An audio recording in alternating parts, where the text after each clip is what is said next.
Started to walk across the room, and as he turned, Martell moved.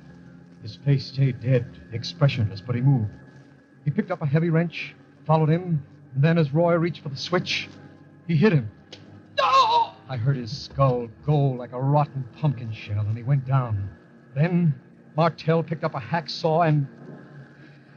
No, I don't want to remember the rest. It was too awful, too horrible.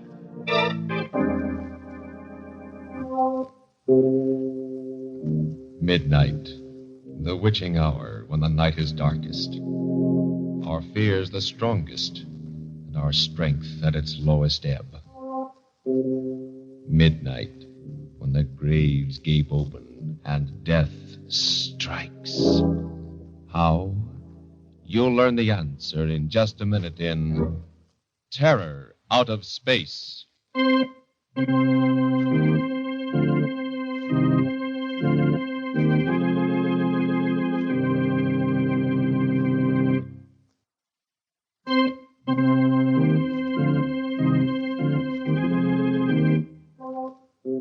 And now, Murder at Midnight, Tales of Mystery and Terror by radio's masters of the macabre.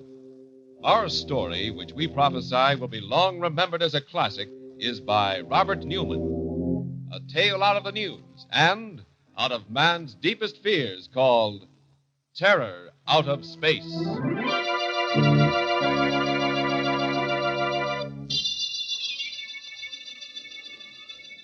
Larkin, Don, can you hear me? Can you hear me? You've got to hear me. I haven't got much time. They'll be coming back in a few minutes, and Don, try and get this. Try and remember. Remember. I sat up in bed, straining my ears, listening. The surf was rolling and pounding on the beach at the foot of the cliff. One of the dynamos was purring away next door in the experimentation shack. And that was all. Had I really heard anything, or had I just imagined it, dreamed it? I didn't know. All I knew was that I was in a cold sweat, shivering even though it was a hot summer's night. But that wasn't surprising after what had happened. Just what had happened. Maybe I could get it all straight, fill in the gaps that had been bothering me if I went back over it again from the beginning. I hadn't wanted to before this. I'd fought against even thinking about it. But now it was as if something was making me think about it. That's right, John.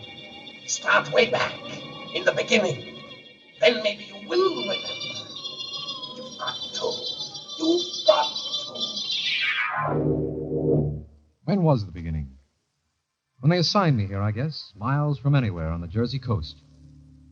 I knew it was some kind of hush-hush project, and I'd been in the Army long enough not to ask questions.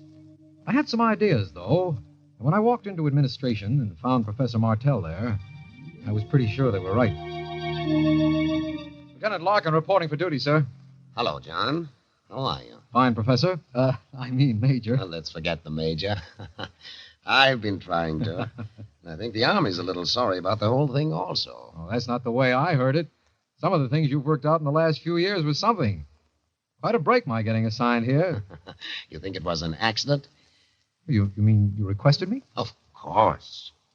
What did I take you away from, by the way? Oh, nothing very much. Straight communications, a little radar.